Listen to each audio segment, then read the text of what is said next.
കൂടി സിനിമ തുടങ്ങുന്ന സമയത്ത് ഞങ്ങൾ ആലോചിച്ചിട്ടുണ്ട് ഈ തിയേറ്ററിൽ ഈ സിനിമ എത്രത്തോളം വർക്കാവും എന്നുള്ള കാര്യങ്ങളൊക്കെ ആലോചിച്ചിട്ടുണ്ടായിരുന്നു. ഞങ്ങളത് ചിന്തിച്ച പോലെ വിചാരിച്ച പോലെ ഈ സിനിമ ഇത്രത്തോളം സ്വീകരിച്ച പ്രേക്ഷകരോട് ആദ്യം നന്ദി പറയാൻ തുടങ്ങുന്നു. അതിൻ്റെ ഒപ്പം മീഡിയാസ് ഇപ്പോൾ കഴിഞ്ഞ സിനിമ ഇറങ്ങിയിട്ട് 11 ദിവസമായി. 11 ദിവസവും സോഷ്യൽ മീഡിയയിൽ ഈ സിനിമ ഇറങ്ങി നിൽക്കുന്നതിൽ നിങ്ങൾ വഹിക്കുന്ന പങ്ക് വളരെ വലുതാണ്. നമ്മുടെ പല ഇവൻസുകളും ഇപ്പോൾ നടന്നു. എല്ലാ ഇവൻസിലും നിങ്ങൾ വരികയും കവർ ചെയ്യുകയും ഒക്കെ ചെയ്തു. നിങ്ങളുടെ സഹപ്രവർത്തകരാണ് ഞാൻ കഴിഞ്ഞ എല്ലാവർക്കും അറിയുന്നതാണ്. അപ്പോൾ നല്ല രീതിയിൽ സപ്പോർട്ട് ചെയ്തിട്ടുള്ള നിങ്ങളോടുള്ള നന്ദി ആദ്യം പറയുന്നു. അതിൻ്റെ ഒപ്പം തന്നെ ഈ സിനിമ സംഭവിക്കാൻ ഒരുപാട് വർഷം ഞാൻ പറഞ്ഞിട്ടാണ്. ഒരുപാട് പേരുടെ സമ്മതമുണ്ടെങ്കിൽ മാത്രം സമ്മതിക്കുന്ന ഒരു സിനിമയാണ്. മമ്മൂക്ക് ഉൾപ്പെടെ ബാക്കിയുള്ള മമ്മൂക്കോടില്ല, ബാക്കി എല്ലാവരും ഇവിടെയുണ്ട്. ഈ പറയുന്ന ഞാൻ സിനിമയായിട്ട് വളർന്ന സമയത്ത് ഞാൻ ജനിക്കുന്നതിന് മുമ്പ് സിനിമകൾ ചെയ്തു തുടങ്ങിയിട്ടുള്ള ആൾക്കാരാണ്. മലയാളത്തിലെ ഏറ്റവും മികച്ച സിനിമകളുടെ ഈ ലെജൻസ് എൻ്റെ ഒപ്പം ഞങ്ങളുടെ സ്വപ്നത്തിനൊപ്പം ഞങ്ങളെപ്പോലെ 2 പുതിയ ആൾക്കാർ സിനിമ ചെയ്യുന്ന സമയത്ത് ഞങ്ങളെ വിശ്വസിച്ച് അവരുടെ സിനിമകളിൽ ഇത്തരത്തിലുള്ള ആൾട്ടർനേറ്റ് പരിപാടി വരുത്തി ഒരു സിനിമ ചെയ്യാൻ സമ്മതിച്ച ഇവരെല്ലാവരും നന്ദി ഞാനിപ്പോൾ ആദ്യമായിട്ട് പറയുകയാണ്. വിജയകുമാർ സാറുണ്ട്, ജഗദീഷേട്ടുണ്ട്, കമൽ സാറുണ്ട്, സിം സാറുണ്ട്, മോഹൻ ചേട്ടനുണ്ട്. അതിനൊപ്പം തന്നെ ഈ സിനിമയിൽ ആദ്യം മുതൽ ഈ സിനിമയുടെ ബേസിക് ഐഡിയ വന്ന കാലം തൊട്ട് ഞാൻ ആദ്യം ഡിസ്കസ് ചെയ്തിട്ടുള്ളതാണ് രമേശേട്ടൻ. അപ്പോൾ എന്തെങ്കിലും പറയാം, ആലോചേട്ടൻ ഇവിടെ ഉണ്ട്, നമ്മുടെ സ്റ്റേജിൽ വരില്ല. ആലോചേട്ടൻ ഉള്ളതുകൊണ്ടാണ് ഇത് മൊത്തം ഇങ്ങനെ നടന്നത്. അതിനൊപ്പം വേണു സാർ, അതിനൊപ്പം വേണു സാറിന് ഉണ്ടായിരുന്നു. അപ്പോൾ ഈ രമേശേട്ടനോട് ഞാൻ ആദ്യം ഇതിൻ്റെ വേറെ ചെറിയൊരു വേർഷൻ ഈ സിനിമയുടെ പറഞ്ഞിട്ടുണ്ടായിരുന്നു. തുടക്കകാലത്തെ ഒരു വേർഷൻ പറഞ്ഞിട്ടുണ്ടായിരുന്നു. ഇവരെ എല്ലാവരും കേൾക്കുന്നതിന് മുമ്പ് തന്നെ. അപ്പോൾ രമേശേട്ടൻ്റെ കൂടെ സെഷൻസ് ഉണ്ടായിരുന്നു. അപ്പോൾ ആ രമേശേട്ടനെയും ഇപ്പം ഞങ്ങൾ ഇവിടെ വിളിച്ചിട്ടുണ്ട്. ജോഫിൻ ഏകദേശം ഒരു 4 അടുത്തുമാണ് ഈ ഇതിനൊരു വളരെ രചിതമായിട്ടുള്ള രൂപരേഖയായിട്ടുള്ള കഥ പറയുന്നത്. ഈ കഥകൾ കേൾക്കുമ്പം അതിൻ്റെ ഒരു പോസിബിലിറ്റി, ഇതിലൊരു പ്രായോഗികത എത്രയാണ്. കാരണം എല്ലാ പ്രായോഗികത കഥാപരമായിട്ടല്ല, ഇത്രയും പേരുടെ അനുവാദങ്ങൾ ഇതിനകത്ത് വരാം. അപ്പം ജോഫിൻ വലിയ ഒരു വെല്ലുവിളിയായിട്ട് ഞാൻ പറഞ്ഞത് സിനിമ ചെയ്ത് തീർക്കലല്ല, ഈ സിനിമകളല്ല ആളുകൾക്ക് മുന്നിലൊക്കെ ചെയ്തിട്ടുള്ള എല്ലാ സിനിമകളും ആളുകൾക്ക് വളരെ പ്രിയപ്പെട്ടതാണ്. ചില കമർസങ്ങളൊക്കെ പാടും ആൾക്കാരെ കമന്റ് ഇടുന്നുണ്ട്, നല്ല പാട്ട് നീ നശിപ്പിക്കരുത്, അത് ചെന്ന് തൊട്ടതെന്ന് പറയുന്ന പോലെ ഈ സിനിമകളിലൊക്കെ ഒന്ന് മലയാളികൾ അത്രയധികം നെഞ്ചോട് ചേർത്ത് വെച്ചുള്ള സിനിമകളിൽ ഒന്ന് തൊടുക എന്ന് പറയുന്നത് പോലും ഞങ്ങളുടെ വാച്ചിന് വളരെ വളരെ പാടുള്ള കാര്യമാണ്. അപ്പോൾ അത് അത്ര അനുവാദങ്ങൾ മേടിച്ചെടുക്കുന്നിടത്താണ് ഈ സിനിമ ഉണ്ടാകുന്നത്. ഓരോരുത്തർക്കും അവരവരുടെ കലാസൃഷ്ടി അത്ര പ്രിയപ്പെട്ടതാണ്. അതിൽ അത്രയും ഓൾട്ടർനേറ്റ് ആയിട്ട് കാര്യങ്ങൾ കടന്നു വരിക, അതിലൂടെ സിനിമ വരിക എന്ന് പറയുന്നതിൻ്റെ പാട്. ജോഫിൻ ഇപ്പോൾ പറഞ്ഞു, ആദ്യം കഥ പറഞ്ഞു, പക്ഷേ പിന്നീടുള്ള കുറച്ച് ദിവസങ്ങൾ കൊണ്ട് രാമൻ ജോഫിനൊക്കെ കൂടെ ഈ കഥ ഇത്ര ഞാൻ കേട്ട കഥയും കാണുന്ന കഥയും തമ്മിലുണ്ടായ ഒരു വ്യത്യാസം തിയേറ്ററിൽ നിന്ന് വലിയ അനുഭവത്തോടെ നോക്കി കണ്ടിട്ടുള്ള ഒരാളാണ് ഞാൻ. അതിൽ മമ്മൂട്ടി ചേട്ടൻ എന്ന് പറയുന്നതിൻ്റെ ആ ലാസ്റ്റ് ഡയലോഗ് നമുക്ക് പറയുമ്പോഴും അവിടെ ഉണ്ടായിരുന്നു ഞാൻ. ആ പേര് ആദ്യം ഈ സിനിമയിൽ പറഞ്ഞതും അതിന് കാരണക്കാരനായതും അത് മുത്തരങ്ങ് എന്ന് പറയുന്ന സിനിമയെന്നാണ്. അതിൻ്റെ ഒരു തുടക്കം ജഗദീഷ് ചേട്ടൻ്റെ കഥയാണ് ആ സിനിമ എന്ന് പറയുന്നത്. അപ്പൊ ഇനി ഞാൻ ജഗദീഷ് ചേട്ടൻ രണ്ടുപേർക്ക് പറഞ്ഞിട്ട് നമുക്ക് സീസണിലോട്ട് പോകാം. ആദ്യമേ എനിക്ക് പറയാനുള്ളത്, ഒരു കലാകാരൻ വന്ന വഴി മറക്കാൻ പാടില്ല. അതൊരു പൊതു തത്വമാണ്. എന്നെ സംബന്ധിച്ചിടത്തോളം വന്ന വഴി ഓർമ്മിക്കാൻ ഒരു അവസരം കിട്ടിയതിന് വളരെ നന്ദി. എൻ്റെ ജീവിതത്തിൽ, എൻ്റെ കരിയറിൽ ജഗദീഷിനെ ജഗദീഷ് ആക്കിയതിൽ ഏറ്റവും വലിയ പങ്ക് വഹിച്ചിട്ടുള്ള വ്യക്തിത്വങ്ങളാണ് എൻ്റെ കൂടെ ഇവിടെ ഇരിക്കുന്നത്. സംവിധായകൻ സിബി മലയിൽ, കമൽ, 7 ആർട്സ് വിജയകുമാർ, 7 ആർട്സ് മോഹൻ. ഒരു കമ്പനിയുടെ പേരിൽ ഒരു പ്രൊഡക്ഷൻ കൺട്രോളർ അറിയപ്പെടുക എന്ന് പറയുമ്പോൾ മനസ്സിലായില്ല. 7 ആർട്സിൻ്റെ ഓൾമോസ്റ്റ് എല്ലാ ചിത്രങ്ങളും കൺട്രോളറായിട്ട് വർക്ക് ചെയ്തിട്ടുള്ള മോഹനാണ്. 7 ആർട്സ് വിജയകുമാർ എന്ന് പറയുന്നത് ഒരു പ്രൊഡ്യൂസർ എന്ന് പറയുമ്പോൾ കലയോടുള്ള അദമ്യമായ സ്നേഹത്തിൻ്റെ ആ ഒരു ശക്തിയിലാണ് സിനിമാ രംഗത്തോട്ട് വന്നത്. പണം മുടക്കി പണം കൊയ്യണം എന്ന ഉദ്ദേശത്തിനപ്പുറം നല്ല ചിത്രങ്ങൾ മലയാള സിനിമയ്ക്ക് സംഭാവന ചെയ്യണം. അതോടൊപ്പം അതൊരു ബിസിനസ് ആണെന്നുള്ള യാഥാർത്ഥ്യം മനസ്സിലാക്കി നല്ല രീതിയിൽ എങ്ങനെ എക്സിക്യൂട്ട് ചെയ്യാമെന്ന് ചിന്തിച്ച് ഉറപ്പിച്ച് വിദേശ രാജ്യത്ത് താൻ അധ്വാനിച്ചുണ്ടാക്കിയ കാശ് മലയാള സിനിമയ്ക്ക് വേണ്ടി മുടക്കിയ ഇവിടുത്തെ ഫിലിം പ്രൊഡ്യൂസേഴ്സ് അസോസിയേഷന്റെ പ്രസിഡന്റായിട്ടുള്ള, ചേംബറിന്റെയൊക്കെ ഭാരവാഹിയായിട്ടുള്ള പ്രസിഡന്റായിട്ടുള്ള വർത്തിച്ചിട്ടുള്ള 7 ആർട്സ് വിജയകുമാർ. കമലിനെ കുറിച്ച് നമുക്കറിയാം. അക്കാദമി ചെയർമാൻ എന്ന നിലയിലും ഫെഫ്ഗയുടെ ഭാരവാഹി എന്ന നിലയിലും ഒക്കെ തന്നെ മലയാള സിനിമയ്ക്ക് കോൺട്രിബ്യൂട്ട് ചെയ്തിട്ടുണ്ട്. നല്ല ചിത്രങ്ങൾക്ക് വേണ്ടി എല്ലാ കാലത്തും നിലകൊണ്ടിട്ടുള്ള സംവിധായകനാണ് കമൽ. സൂപ്പർ താരങ്ങളുടെ ചിത്രമെടുക്കുമ്പോഴും താരങ്ങളുടെ ഇമേജിന്റെ പിന്നാലെ പോകാതെ അവരുടെ നല്ല ചിത്രങ്ങളായിരിക്കണം മലയാള സിനിമയ്ക്ക് നൽകേണ്ടതെന്ന് വിശ്വസിച്ച സംവിധായകൻ കമൽ. സിബി മലയിലിനെ കുറിച്ചും എനിക്ക് പറയാനുള്ളത് അത് തന്നെയാണ്. സിബി എല്ലാ കാലത്തും, സിബിയെ കുറിച്ച് പറയുമ്പോൾ എനിക്ക് ഒരുപാട് പറയാനുണ്ട്. അത് നിങ്ങളുടെ ചോദ്യങ്ങൾക്ക് മറുപടിയായിട്ട് ഞാൻ പറയാം. ഞാൻ പെട്ടെന്ന് ഓർക്കുന്നത് ഓടരുത് അമ്മാവ് ആളറിയാമെന്ന എൻ്റെ രണ്ടാമത്തെ ചിത്രത്തിൽ അസോസിയേറ്റ് ഡയറക്ടറായിരുന്നു സിബി മലയിൽ. ഓടരുത് അമ്മാവ് ആളറിയാം എന്ന ചിത്രത്തിൽ ഹോട്ടൽ അമൃതയിൽ നിന്നും എൻ്റെ ബജാജ് പ്രിയ എന്ന സ്കൂട്ടറിൽ ഞങ്ങൾ ഒരുമിച്ച് മെർലാൻ സ്റ്റുഡിയോ വരെ പല ദിവസവും ഷൂട്ടിങ്ങിന് പോയിട്ടുണ്ട്. അപ്പോൾ ആ ആത്മബന്ധം നമുക്ക് ഊഹിക്കാം. ഇന്ന് അങ്ങനെ ഒരു കാര്യം നമുക്ക് ആലോചിക്കാൻ കഴിയില്ല. അത് ഒരു പോരായ്മയായിട്ട് ഞാൻ പറയുന്നില്ല. കാലത്തിൻ്റെതായിട്ടുള്ള ഒരുപാട് മാറ്റങ്ങളുണ്ട്. അപ്പോൾ ഇന്നത്തെ എല്ലാം തെറ്റാണെന്നും അന്നത്തേതെല്ലാം ശരിയാണെന്നും സമർത്ഥിക്കാൻ ഞാൻ ആളില്ല. പക്ഷെ അന്നുണ്ടായിരുന്ന കുറേ രസങ്ങൾ, കുറേ സൗകര്യങ്ങൾ, കുറേ സൗന്ദര്യങ്ങൾ ബന്ധങ്ങളിൽ ഉണ്ടായിരുന്ന ആ കാര്യങ്ങൾ ഒക്കെ തന്നെ ഞാനൊരു തുടക്കക്കാരൻ എന്ന നിലയിൽ എൻ്റെ അഭിനയം ശരിയാകുന്നുണ്ടോ എന്നൊക്കെ ഞാൻ ചോദിച്ചിരുന്നത് സിബിയോടാണ് കൂടുതൽ. പ്രിയനോടും അതോടൊപ്പം തന്നെ സിബിയോടും പിന്നെ ശ്രീനിവാസനോടും. ഇവിടെ ഏറ്റവും കൂടുതൽ സാന്നിധ്യം വേണ്ടിയിരുന്ന ഒരു വ്യക്തിത്വം തന്നെ ശ്രീനിവാസന്റേതാണ്. കഥ എന്റേതാണെങ്കിലും മുത്താരം കുന്നിന്റെ ആ സ്ക്രിപ്റ്റ് രൂപത്തിലാക്കിയത് ശ്രീനിവാസനാണ്. എന്റേത് വേണമെങ്കിൽ കഥാബീജം എന്ന് മാത്രമേ വിശേഷിപ്പിക്കാൻ കഴിയൂ. ഇതിലെ അമ്മിണിക്കുട്ടി ഉൾപ്പെടെയുള്ള മമ്മൂക്കയുടെ സാന്നിധ്യം ഉൾപ്പെടെയുള്ള കാര്യങ്ങളെല്ലാം ശ്രീനിവാസന്റെ കോൺട്രിബ്യൂഷനാണ്. എന്റെ സഹൃദയ സമക്ഷം എന്ന നാടകത്തിൽ ഇതിന്റെ കഥയുണ്ട്. ഈ ഫയൽമാന്റെ കഥയുണ്ട്, ഫയൽമാന്റെ മകളുണ്ട്, ഫയൽമാന്റെ മകളുടെ പ്രേമമുണ്ട്. അതിനെല്ലാം തന്നെ പുതിയ ഒരു ഭാഷ്യം കൊണ്ടുവന്നത് ശ്രീനിവാസൻ എന്ന മലയാള സിനിമയുടെ തന്നെ കരുത്താണ്, സമ്പത്താണ്, എൻ്റെ ഏറ്റവും അടുത്ത സുഹൃത്താണ്. ഇനി രമേശിലേക്ക് ഞാൻ മൈക്ക് കൈമാറുന്നു. അതോടൊപ്പം നിങ്ങളുടെ ചോദ്യങ്ങളുടെ ഉത്തരമായിട്ട് ഇവരുമായിട്ടുള്ള എൻ്റെ ബന്ധത്തെക്കുറിച്ചൊക്കെ ഞാൻ രാമുമായിട്ടാണ് എനിക്ക് കൂടുതൽ സംസാരിക്കാനൊന്നും പറ്റാത്ത രാമുവിന്റെ സാന്നിധ്യം എനിക്ക് സന്തോഷം പകരുന്നു. ജോഫിൻ എൻ്റെ അടുത്ത് പ്രീസ്റ്റില് അഭിനയിച്ചു, അതൊരു വൻ ഹിറ്റായി തീർന്നു. ആ പ്രീസ്റ്റിന്റെ സമയത്ത് തന്നെ ജോഫിനെയും ഈ ആൻഡോയും അല്ലെങ്കിൽ വേണു കുന്നപ്പള്ളിയൊക്കെ അടുപ്പിച്ചതിന്റെ ഒരു കാര്യം ജോഫിന്റെ കഴിവ് മാത്രമല്ല, വിനയമുള്ള വളരെ ലാളിത്യമുള്ള ഒരു ചെറുപ്പക്കാരൻ. നമുക്ക് സെറ്റിൽ വർക്ക് ചെയ്യുമ്പോൾ നമ്മളോട് സംസാരിക്കുമ്പോൾ നമുക്ക് സ്നേഹം, ബഹുമാനം തരുന്നതിനപ്പുറം സ്നേഹത്തോടുകൂടി പെരുമാറുക, അത് പ്രീസ്റ്റിൽ ഞാൻ അനുഭവിച്ചു. അതിനുശേഷം ഇതിന്റെ കഥ എന്ന് പറഞ്ഞപ്പോ ഈ രമേശ് സൂചിപ്പിച്ചതുപോലെ ആ കഥയ്ക്ക് ഇത്രയും സാധ്യതകളുണ്ടെന്ന് മനസ്സിലാക്കിയത് സിനിമ കണ്ടപ്പോഴാണ്. ഞാൻ 2 പ്രാവശ്യം സിനിമ കണ്ടു. ഒന്ന് തിരുവനന്തപുരത്ത് ഫസ്റ്റ് ഡേ കണ്ടു, പിന്നെ അതിനുശേഷം ചെന്നൈയിൽ എൻ്റെ കുട്ടികളെല്ലാം കൂടെ ചേർന്ന് ഞങ്ങൾ ഈ പൊങ്കൽ അവധിക്ക് ഞങ്ങൾ അവിടെ പോയിരുന്നു. അപ്പോൾ എൻ്റെ സകുടുംബം ഞങ്ങൾ എല്ലാവരും കണ്ട് അവർക്കും എല്ലാവർക്കും വളരെയധികം ഇഷ്ടപ്പെട്ട ഒരു സിനിമ. അപ്പോൾ 2 പ്രാവശ്യം, അടുത്ത കാലത്ത് ഒരു സിനിമയും ഞാൻ 2 പ്രാവശ്യം കണ്ടിട്ടില്ല. വീണ്ടും ഞാൻ കാണാൻ ഉള്ള അവസരവും ഭാഗ്യം എനിക്കുണ്ടായി. അത് കുടുംബാംഗങ്ങളോടൊപ്പം ഇരുന്ന് കാണാനുള്ള ഭാഗ്യം എനിക്കുണ്ടായി. ഇനി രമേശിലേക്ക് മൈക്ക് കൈമാറുന്നു. ചോദ്യങ്ങളുടെ ഉത്തരമായി ഇവരുമായിട്ടുള്ള ബന്ധങ്ങളെ കുറിച്ച് നിങ്ങൾ ചോദിച്ചാൽ അതിനെക്കുറിച്ച് എനിക്ക് ഒരുപാട് പറയാനുണ്ട്. അതിന് ഈ സമയമൊന്നും പോരാ. എന്നാൽ ഈ സമയ പരിമിതിക്കുള്ളിൽ നിന്ന് എന്ത് വേണമെങ്കിലും നിങ്ങൾക്ക് ചോദിക്കാം. ചോദ്യത്തിന് പരിമിതികളൊന്നുമില്ല, ഒരു ലിമിറ്റേഷൻ വെക്കുന്നില്ല, ഇന്നതേ ചോദിക്കാവൂ, അങ്ങനെ ഒന്നും പറയുന്നില്ല. നിങ്ങൾക്ക് ചോദിക്കാനുള്ളത് കഴിയുന്നത് ഈ ചിത്രവുമായിട്ടും ഈ ചിത്രത്തിന്റെ ഇങ്ങനെയുള്ള ഒരു പിന്നിലുള്ള കഥയും ബന്ധപ്പെടുത്തി ചോദിച്ചാൽ നന്നായിരിക്കും എന്ന അഭ്യർത്ഥനയോടെ രമേശ്. അതെ, ജോഫി എന്തുകൊണ്ട് കലാകാരനാണെന്ന് ആഗ്രഹിച്ചില്ല, ജോഫി സിനിമയാണെന്ന് ആഗ്രഹിച്ചു. ഞങ്ങളുടെ ഏറ്റവും വലിയ ഭാഗ്യം നമുക്ക് കിട്ടുന്ന നമ്മളെ ആളുകൾ തിരിച്ചറിയുന്നതിനപ്പുറം നിങ്ങളെ പോലുള്ള ആളുകളുടെ അടുത്തെത്താനും നിങ്ങളോടൊക്കെ സംവേദിക്കാനുള്ള ഒരു അവസരം കലാകാരനായിട്ട് കിട്ടിയെന്നുള്ളതാണ്. അപ്പോൾ ഞാനിലോ അല്ലെങ്കിൽ അതുപോലുള്ള സിനിമ മാഗസിനുകളിലോ ഉള്ള നിശ്ചല ചിത്രങ്ങൾക്ക് അപ്പുറം ഒരു സിനിമയുടെ ലൊക്കേഷൻ കാണാനുള്ള യാതൊരുവിധ സൗകര്യങ്ങളും ഇല്ലാതെയാണ് ഞാൻ ഒരു ബാച്ച് വളർന്നു വന്നിട്ടുള്ളത്. അപ്പൊ ഈ സിനിമയുടെ കാതോടുകാരുടെ ലൊക്കേഷനൊക്കെ അവതരിപ്പിക്കുമ്പോൾ കമൽ സാറിന്റെ മകനാണ്, കമൽ സാറിന്റെ ചെറുപ്പക്കാരനായിട്ട് അത് അല്ല. ഒരാൾ എന്നോട് ചോദിച്ചത് ആണോ ചെയ്തിരിക്കുന്നതെന്നുണ്ടല്ലോ. അപ്പം ആ ലൊക്കേഷൻ സാറ് തിയേറ്ററിൽ പറയാനുണ്ടോ, ആ ലൊക്കേഷൻ വീണ്ടും കാണുമ്പോൾ അതിന് എന്തുമാത്രം ആ ലൊക്കേഷൻ മറ്റേ ലൊക്കേഷൻ സാമ്യവും ഉണ്ടായിരുന്നു. അയ്യോ, ഞാൻ കണ്ടപ്പോൾ ഞെട്ടിപ്പോയി. കാരണം ഒരുപാട് സാമ്യമുണ്ട്. ഞാൻ വിചാരിച്ച് റിയലായിട്ടുള്ള സ്ഥലത്ത് എന്തും കൂട്ടിയത് ഇപ്പോഴും ഇവിടെ സ്റ്റിച്ച് പ്രത്യേകിച്ച് പള്ളി. ആ പള്ളി അതേ പള്ളി തന്നെയാണോ കൂട്ടിയത്?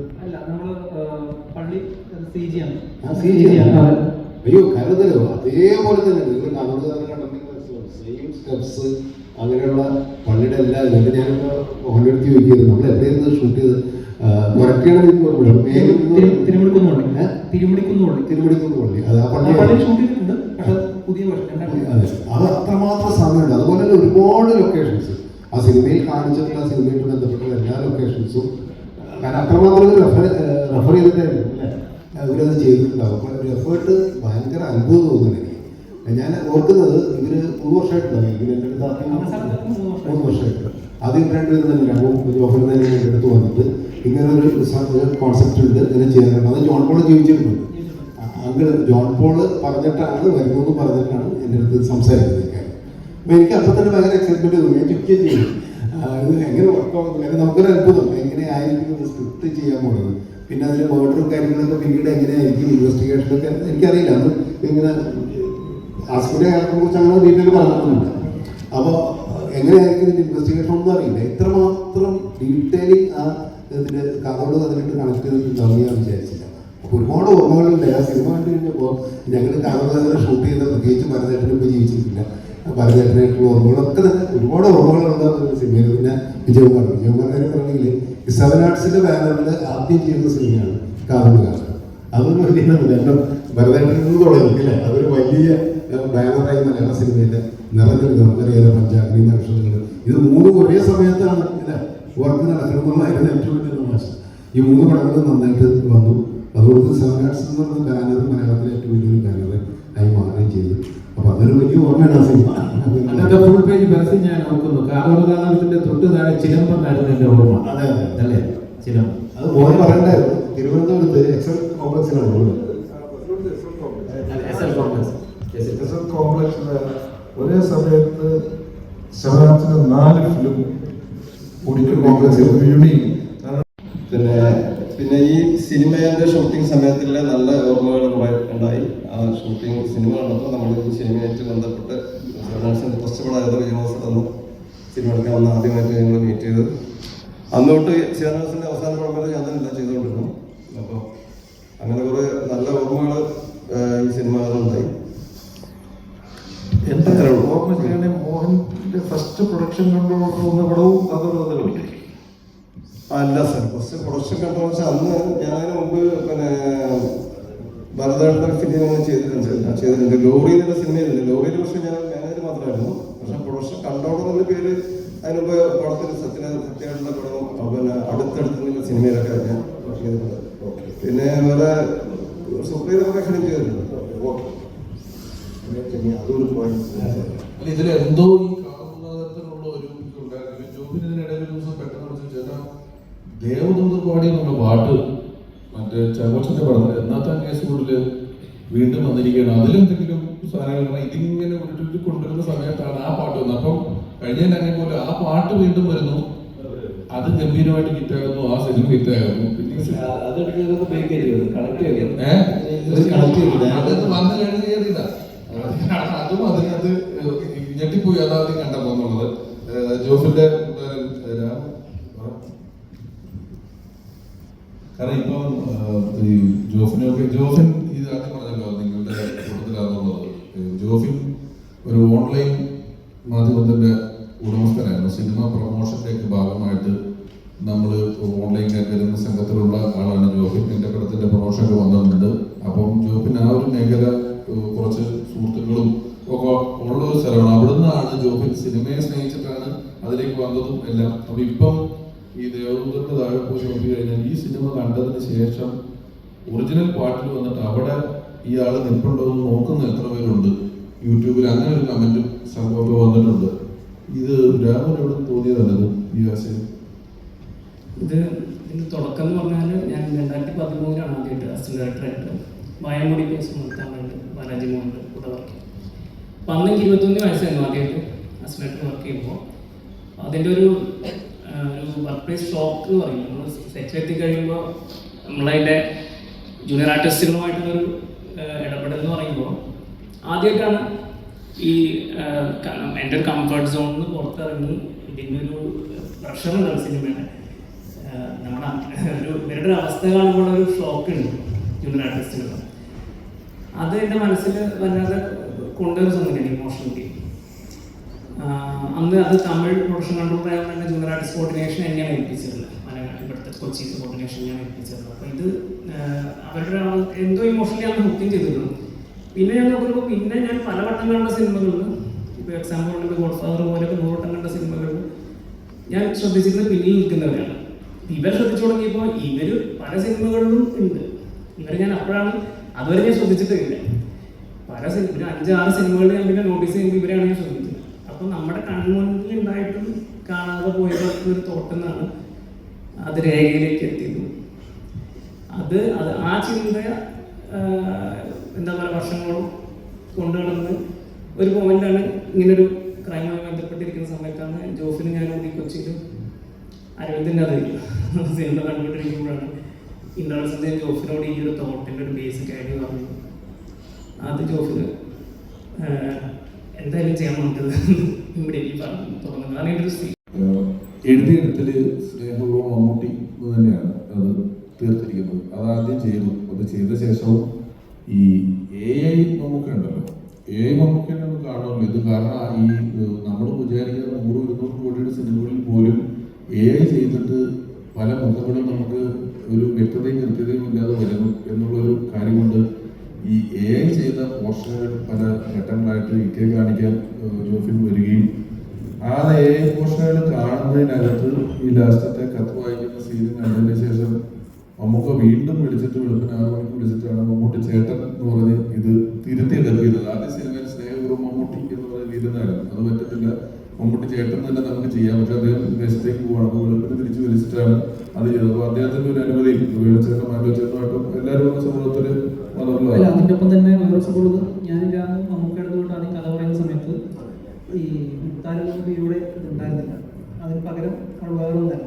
അപ്പോൾ നമുക്കത് കേട്ട് മൊത്തം കഥ കേട്ട് കഴിഞ്ഞ സമയത്ത് നമുക്ക് പറഞ്ഞത് ഇതുമായിട്ട് സമാനമായിട്ടുള്ളൊരു സംഭവം എൻ്റെ ലൈഫിൽ ഉണ്ടായിട്ടുണ്ട്. ഒരു ദിവസം ശ്രീനിവാസ സാറും സിബി സാറും കൂടെ വന്നിട്ട് മമ്മൂക്ക എടുത്ത് വന്ന് ഇങ്ങനെ എനിക്ക് കത്ത് വരുന്നുണ്ട്, ആ കത്തിൽ മമ്മൂട്ടി ചോട്ടൻ എന്ന് പറയുന്ന സംഭവമുണ്ട്, അത് ഞങ്ങൾക്ക് സിനിമയാക്കണം എന്ന് പറഞ്ഞു. അപ്പോൾ നമുക്കോട് ഞാൻ അഭിനയിക്കില്ല എന്ന് പറഞ്ഞു. അപ്പോൾ ഞാൻ നിങ്ങൾ അഭിനയിക്കേണ്ട, ഡബ് ചെയ്താൽ മതി എന്ന് പറഞ്ഞൊരു സംഭവം ഉണ്ടായിരുന്നു. അത് ഇതുമായിട്ട് വേണമെങ്കിൽ നിങ്ങൾ കണക്ട് ചെയ്തോളൂ എന്ന് പറഞ്ഞ് മമ്മൂക്കയാണ് മുത്താരൂന്ന് മീഡിയയുടെ റെഫറൻസ് എനിക്ക് തരുന്നത്. അങ്ങനെ സാധനം കണക്ട്. അപ്പോൾ എല്ലാവരും ചോദിക്കുന്നുണ്ട് എങ്ങനെ ഇത് ഇത്രയും ബ്രില്ലിൻ്റെ കണക്ട് ചെയ്യാൻ പറ്റിയെന്നുള്ളത്. പക്ഷെ അത് ഇങ്ങനെ വന്നൊരു സംഭവമാണ്. മമ്മൂട്ടിയാണ് ഒരു കാരണമല്ലേ? അങ്ങനെ ഒരു സംഭവം ഉണ്ടായിരുന്നു മമ്മൂക്കയാണ് പറഞ്ഞത്. അതിൻ്റെ ഒപ്പം തന്നെ ഞങ്ങൾക്ക് ഭയങ്കര സർപ്രൈസിങ് ആയിട്ട് അതിൻ്റെ കാലഘട്ടം നോക്കുമ്പോൾ ഭയങ്കര അതാണ് അത്ഭുതപ്പെടുത്തിയത്. കാരണം ഞാൻ മുത്താരം കുന്ന് POയുടെ ഫൈനൽ പ്രിൻ്റ് ആയി കഴിഞ്ഞ ശേഷം അത് മദ്രാസിൽ അത് ഫിലിം ചേംബർ എന്ന് പറയുന്ന ഒരു തിയേറ്റർ ഉണ്ട്, അവിടെയാണ് പ്രീവ്യൂ സോഴ്സ് ഉണ്ടായിരുന്നത്. അപ്പം ഞാൻ ലിസി അന്ന് പപ്പൻ, പ്രിയപ്പെട്ട പപ്പൻ എന്ന് പറയുന്ന സിനിമയിൽ അഭിനയിക്കാൻ വേണ്ടിയിട്ട് അവിടുത്തെ രഞ്ജിത്ത് ഹോട്ടലിൽ താമസിക്കുന്നതാണ്. അപ്പോൾ പ്രിവ്യൂവിൻ്റെ കാര്യമൊക്കെ പറയാൻ വേണ്ടി ഞാൻ ലിസിയുടെ മുറിയിലേക്ക് ചെല്ലുമ്പോൾ അവിടെ വിജയകുമാറുണ്ട്. വിജയകുമാർ കാതോട് കാതോട് അതിൻ്റെ ലൊക്കേഷനിലേക്ക് പോകുന്നതിന് മുമ്പായിട്ട് ലിസിക്ക് അഡ്വാൻസ് കൊടുക്കാനോ അല്ലെങ്കിൽ അതിൻ്റെ പ്രോഗ്രാം പറയാനോ മറ്റോ വന്നതാണ്. അപ്പം ഞാൻ ഈ പ്രിവ്യൂവിൻ്റെ കാര്യം പറയുകയും വൈകുന്നേരം അന്ന് പ്രിവ്യൂ ഉണ്ടെന്ന് പറഞ്ഞപ്പോൾ വിജയകുമാർ അന്ന് യാത്രയാകും. വിജയകുമാർ അത് നിന്നില്ല. അദ്ദേഹം ഈ സിനിമയുടെ കൊടൈക്കനാലിലേക്കല്ല, അതൊരു പ്രധാന ലൊക്കേഷൻ കൊടൈക്കനാലായിരുന്നു. അദ്ദേഹം അങ്ങോട്ടേക്ക് പോകുന്ന ദിവസം. അപ്പം കൃത്യമായിട്ടും നിങ്ങളുടെ കഥയിൽ പറയുന്ന ആ ഒരു പീരീഡ് കൃത്യമായിട്ട് വർക്കായി. 85 ജൂണിൽ മുത്താരം കുന്ന് PO റിലീസാകുന്നു. ഇതാ നവംബർ റിലീസാകുന്നു. അപ്പോൾ അത് ആ ഒരു കറക്റ്റ് ടൈം വരികയും ചെയ്തു. അല്ല, അത് അത്ര റെഫറൻസുകൾ എടുത്തിട്ടുണ്ട് കറക്റ്റായിട്ട്. ഞാൻ അത്ഭുതപ്പെട്ടൊരു കാര്യമാണ് ഓരോ സിനിമകളുടെ കാര്യങ്ങളുണ്ട്. പിന്നെ എന്താ പറയുക, ഇപ്പം പള്ളാശ്ശേരി എന്ന് അതൊക്കെ നമുക്കറിയാവുന്നതാണ്. കാരണം ഇന്നത്തെ കാലത്ത് ഞാന അതിൻ്റെ റെഫറൻസ്, ഞാനയുടെ കുറേ സ്കിൽസുകൾ കാണിച്ചു. പിന്നെ ജോൺ പോളിനൊക്കെ അന്നത്തെ ജോൺ പോൾ ഞാൻ അന്ന് നിങ്ങൾ ഫസ്റ്റ് വന്ന് ചോദിക്കുകയും ചെയ്തില്ല. ഇപ്പോഴത്തെ ആൾക്കാരല്ല കേട്ടോ, അന്ന് എത്ര തടിയിലുണ്ടാന്ന് പറഞ്ഞു. പക്ഷെ അത് കറക്റ്റായിട്ട് നിങ്ങൾ കണ്ടുപിടിച്ച ജോൺ പോൾ അന്നത്തെ ജോൺ പോളല്ലേ. ജോൺ പോൾ മാത്രമല്ല ഈ ജോൺ പോൾ സാറിന്റെ നമ്മൾ സഫാരി ചാനലിൽ ഒരു വിഷ്വൽ കാണിക്കുന്നുണ്ടല്ലോ, അതിലൊരു 2 ഡയലോഗ് ശബ്ദം നോക്കണം. നമ്മൾ വിഷ്വൽ ഇല്ലാതെ ഓഡിയോ പോകുന്നുണ്ട്. ആ ശബ്ദം കിട്ടാൻ തന്നെ എത്ര മിനിറ്റുകാരെ നമ്മള് എനിക്ക് തോന്നി ഇത് കറക്റ്റ് മാച്ചല്ലേ. എത്രയോ പേരെ പരീക്ഷിച്ചിട്ടാണ് ആ ശബ്ദത്തില് ആ ഓഡിയോയിലേക്ക് എത്തിയിട്ടുള്ളത്. ഇത് കറക്റ്റ് സിനിമ വരുന്നിടത്ത് ഇതിൻ്റെ പറയുന്നതാണ് ഷോട്ട് ചെയ്യുന്നത്. കുറച്ച് പറഞ്ഞു പിന്നെ കുറച്ച് AI ചെയ്തിട്ടുണ്ട്. ജോൺസൺ ജോൺസണിൽ ഇപ്പോൾ കുറച്ച് AI ചെയ്തിട്ടുണ്ട്. എന്തെങ്കിലുമൊക്കെ ചോദിക്കാനുണ്ടെങ്കിൽ നമുക്ക് ചോദിക്കാം. ഇതിൽ എൻ്റെ കുട്ടി എന്നുള്ള പേരും എൻ്റെ കഥയിലെ നായികയുടെ പേര് വേറെയായിരുന്നു. അതിൽ രസകരമായിട്ടുള്ള ഒരു കാര്യം പറയാം. ഇതിൽ മുകേഷ് കൊടുത്തിരിക്കുന്ന പേര് ദിലീപ് കുമാർ എന്നാണ്. ശ്രീനിവാസന് കൊടുത്തിരിക്കുന്ന പേര് ദേവാനന്ദ് എന്നാണ്. ഏറ്റവും ടോപ്പ് ആയിട്ടുള്ള 2 ഹീറോസിന്റെ പേരാണ് ഇതിൽ അവരുടെ കഥാപാത്രങ്ങൾക്ക് കൊടുത്തിരിക്കുന്നത്. അപ്പൊ ഇന്ന് ആലോചിക്കുമ്പോൾ എനിക്ക് സന്തോഷമുള്ള ഒരു കാര്യമുണ്ട്. അവർക്ക് വലിയ പേരുകൾ, വലിയ നടന്മാരുടെ പേരുകളാണ് കൊടുത്തത്. പക്ഷെ എൻ്റെ കഥാപാത്രത്തിന് ശ്രീനി തന്ന പേര് എനിക്ക് ഇന്ന് ഇഷ്ടമാണ്, വാസു. മലയാളത്തിന്റെ മണമുള്ള പേരാണ്. ഹിന്ദി നടന്മാരെ പിന്നിൽ പോയിട്ടില്ല. ഞാൻ സൈക്കിൾ ഷോപ്പുകാരൻ വാസുവാണ്. അതിൽ അമ്മിണിക്കുട്ടി എന്ന് പറയുന്ന കഥാപാത്രം മാത്രമല്ല, ദാരാസിംഗ്, എൻ്റെ കഥയിൽ ദാരാസിംഗ് ഇല്ലായിരുന്നു. ശ്രീനിവാസന്റെ കോൺട്രിബ്യൂഷനാണ് അത്. ദാരാസിംഗിനെ പോലുള്ള ഒരാളെ കീഴ്പ്പെടുത്തിയാൽ മാത്രമേ മകളെ വിവാഹം കഴിച്ചു കൊടുക്കുന്നാക്കിയാൽ അത് കൂടുതൽ ഗ്രിപ്പിംഗ് ആവുന്ന ശ്രീനിവാസൻ. നമ്മളെല്ലാവരും സിബിയൊക്കെ പറഞ്ഞു എവിടുന്ന് ദാരാസിംഗിനെ കിട്ടും. അത് വേറെ കാര്യം. ഈ താരാസിംഗ് ഞാൻ കേട്ടുള്ളതാണ്. ഇപ്പൊ നമ്മളിപ്പോ ഈ സിനിമ ഇങ്ങനെ കാണിക്കുവാണല്ലോ, മാനിപ്പുലേറ്റ് ചെയ്യുവാണല്ലോ. അതിൽ സിനിമയാണ് പറഞ്ഞിട്ട് പോലും താരാസിംഗ് അത് ഇടിയിൽ ഞാൻ തോക്കുവാണെങ്കിൽ ഞാൻ തോക്കാൻ റെഡിയല്ല എന്ന് പറഞ്ഞ് പോയിട്ടുള്ളത്. അതുകൊണ്ടോ അതല്ല, ആ കഥ അത് അങ്ങനെയല്ല, തോക്കാൻ റെഡിയല്ല നമ്മുടെ കഥയില്. അതെ, പിന്നെ ഡയലോഗ് കറക്റ്റ് ചെയ്തേണ്ടി വരും. സത്യമുള്ളതാണ് ഗുസ്തി എന്ന് പറഞ്ഞു. ഇതില് വേറെ കാര്യം എന്ന് വെച്ചാൽ ഏറ്റവും ഇതിൽ മുത്താരക്കുന്നിനെ കുറിച്ച് മാത്രം ഒരു ദിവസം ഫുൾ പറയാനുണ്ട്. ഇതില് ദാരാസിംഗിന്റെ ക്യാരക്ടർ കൊണ്ടുവന്നു എങ്ങനെ ദാരാസിംഗുമായിട്ട് ബന്ധപ്പെടും. അപ്പൊ എനിക്ക് അത്യാവശ്യം ഹിന്ദി അറിയാവുന്നതുകൊണ്ട് ഫോൺ ചെയ്യിച്ചു. അന്ന് ഈ മൊബൈൽ ഫോണൊന്നും ഇല്ലല്ലോ. ഫോൺ ചെയ്ത് ദാരാസിംഗിന്റെ പ്രൈവറ്റ് സെക്രട്ടറിയോട് സംസാരിച്ചു. സംസാരിച്ച് ഇംഗ്ലീഷിലും ഹിന്ദിയിലും ഒക്കെ ആയിട്ട് പറഞ്ഞ് സിംഗ് സാബുമായിട്ട് ഒരു മീറ്റിംഗ് അറേഞ്ച് ചെയ്യണം. അപ്പൊ മീറ്റിംഗ് അറേഞ്ച് ചെയ്യാൻ സമ്മതിച്ചു. വന്ന് കണ്ടോളൂ, കഥ പറഞ്ഞോളൂ എന്ന് സമ്മതിച്ചു. അടുത്ത ചോദ്യം, ആര് പോവും? ഷൂട്ടിംഗ് തുടങ്ങിക്കഴിഞ്ഞു. സിബി ഫുള്ളി ബിസിയാണ്. ശ്രീനിവാസൻ സീൻസ് എഴുതിക്കൊണ്ടിരിക്കുകയാണ്. കാരണം ഓൺലൈൻ പക്ക ഓൺലൈനാണ്. അപ്പൊ ആര് പോകും? അപ്പൊ പറഞ്ഞ ശ്രീനിവാസൻ, നീ തന്നെ പോകണം. ഞാൻ ഫ്ലൈറ്റിൽ കയറിയിട്ടില്ല. എനിക്ക് ഫ്ലൈറ്റ് ഞാൻ എന്താണെന്ന് പോലും എനിക്ക് അറിയില്ല. സിനിമയിൽ വളരെ ബിസിയാണ്. ഹിന്ദി സിനിമയിൽ മർദ്ദ പോലുള്ള സിനിമകളൊക്കെ ഗംഭീര വേഷം ചെയ്തതാണ്. ഇവിടുന്ന് പറഞ്ഞു 2 ലക്ഷം രൂപ വരെയാണെങ്കിൽ ജഗദീഷ് കമ്മിറ്റിയിട്ട് പറഞ്ഞു. അപ്പൊ ഇവിടുന്നുള്ളവർ എവരെയൊക്കെ പങ്കെടുക്കണം 10 ലക്ഷം ചോദിക്കും, 15 ലക്ഷം ചോദിക്കും. ഞാൻ അവിടെ പോയി സിംഗ്സാറിന്റെ അടുത്ത് ഒരു കഥയൊക്കെ പറഞ്ഞു. കഥയൊക്കെ ഇഷ്ടപ്പെട്ടു. അവസാനം റെമ്യൂണറേഷൻ്റെ കാര്യം പറഞ്ഞപ്പോൾ എന്താണ് നിങ്ങൾക്ക് തരാൻ പറ്റുക എന്ന് ചോദിച്ചു. ഞാൻ പറഞ്ഞു, സാർ ഇത് റെമ്യൂണറേഷൻ ആയിട്ട് കണക്കാക്കരുത്. മലയാള സിനിമ എന്ന് പറഞ്ഞാൽ പഞ്ചാബി സിനിമയിലും വളരെ താഴെയാണ്. റവന്യൂ എന്ന് പറഞ്ഞാൽ വളരെ കുറവാണ്. നമ്മൾ നല്ല സിനിമകൾ എടുക്കുന്ന ആൾക്കാരാണ്. സാർ വേറെ ഒന്നും വിചാരിക്കരുത്, റെമ്യൂണറേഷൻ വിചാരിക്കരുത്. സാർ എന്നെ ഒന്നും ചെയ്യരുത്, 10 പ്രാവശ്യം പറഞ്ഞിട്ട് ഞാൻ പറഞ്ഞു, സാർ 25,000 rupees. ശരി, ഞങ്ങൾ വിശ്വസിക്കില്ല. 25,000 ഞാൻ ബുക്ക് ചെയ്തിട്ട് വരുന്നത്. ശ്രീനിവാസൻ സിബി 25,000 ഇതെങ്ങനെ സംഭവിച്ചു? ഞാൻ പറഞ്ഞ അതൊന്നും അറിയരുത്. അദ്ദേഹം അത് സമ്മതിച്ചു. അത് അദ്ദേഹത്തിന്റെ വലിയ മനസ്സ്. എന്റെ വാചകത്തിന്റെ പഠിക്കുന്നതിനേക്കാളും അദ്ദേഹത്തിന്റെ വലിയ മനസ്സായിട്ടാണ് ഞാൻ കാണുന്നത്. നല്ല സിനിമയ്ക്ക് വന്നു. ഇവിടെ വന്നപ്പോൾ ഒരുപാട് പ്രിപ്പറേഷൻസ്. നമ്മൾ ദാരാസിംഗിന് വേണ്ടി എത്ര കോഴി അറേഞ്ച് ചെയ്യണം, എത്ര മുട്ട അറേഞ്ച് ചെയ്യണം, എത്ര പാൽ അറേഞ്ച് ചെയ്യണം. സാധാരണ മനുഷ്യർ കഴിക്കുന്ന ഒരു ഫുഡിന് അല്പം വേറെ രീതിയിലുള്ള ഡയറ്റ് എന്നുള്ളത് വേറെ ഒന്നും വേണ്ട. വേറെ ഒരു കണ്ടീഷൻസും ഇല്ല. നമ്മുടെ കൂടെ നമ്മൾ ഒരാളായി തന്നെ അവിടെ ഷൂട്ട് ചെയ്ത് ഏറ്റവും സ്നേഹത്തോടെയാണ് ചെയ്യുന്നത്. അദ്ദേഹത്തിന് ഡബ് ചെയ്തിരിക്കുന്നത് ഭാസി സാറിന്റെ സഹോദരനായ ചന്ദ്രാജി സാർ ഡബ് ചെയ്തു. അതാണ് മുത്താരങ്ങളുടെ ഒരുപാട് നല്ല അനുഭവങ്ങളുണ്ട്. ഒരുപാട് ഈ ഇതിൽ അല്ലെങ്കിൽ സ്ക്രീൻ പ്ലേ, ഡീറ്റെയിൽ ആയിട്ടുള്ള സ്ക്രീൻ പ്ലേ അതില് ഇത്ര പേജിൽ ഫുൾ സ്കാപ്പ് പേപ്പറിലായിരിക്കും എഴുതി വെക്കുക. അതിൽ ഡിസ്കസ് ചെയ്യുന്ന ഓരോ ദിവസവും ഡിസ്കസ് ചെയ്യുന്ന മാർജിനില് പോയിന്റുകളെല്ലാം ഇങ്ങനെ കുറിച്ച് വെക്കും. അത്ഭുതം എന്ന് പറയുന്നത് ഫസ്റ്റ് ഡേ എടുക്കുന്നത് 98 സീനുകൾ ഉണ്ടെങ്കിൽ 97ാമത്തെ സീൻ വേണമെങ്കിൽ എഴുതി കൊടുക്കും. ഇത് വേറെ ഒരു റൈറ്റർ കൊണ്ടും പറ്റില്ല. കാരണം കഥ ഡെവലപ്പ് ചെയ്യുന്ന രീതിയിൽ ഒരു ക്യാരക്ടർ എങ്ങനെയൊക്കെയാണ് സംസാരിക്കുക, ഒരു ക്യാരക്ടർ എങ്ങനെയൊക്കെയാണ് ബിഹേവ് ചെയ്യുന്ന ഒരു 5 സീൻ എഴുതി കഴിഞ്ഞാൽ അത് പിടികിട്ടും. ഇത് ഫസ്റ്റ് ഡേ 97ാമത്തെ സീൻ എഴുതി കൊടുക്കാൻ ശ്രീനിവാസിന് കഴിയും. അദ്ദേഹത്തിൽ അത്ഭുതത്തോടെ സിബി നോക്കി. ഇപ്പൊ സിബി ഓർക്കുന്നുണ്ടാവും, ഹിസൈനസ് അബ്ദുള്ളയുടെ ക്ലൈമാക്സ് എന്തെന്ന് സിബിക്ക് അറിയില്ല.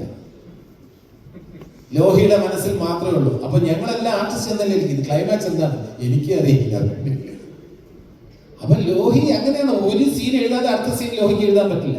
ലോഹിക്ക് സീൻ നമ്പർ 2 എഴുതി കൊടുത്തിട്ട് പിന്നെ സീൻ നമ്പർ 61 എഴുതി കൊടുക്കാൻ പറ്റില്ല.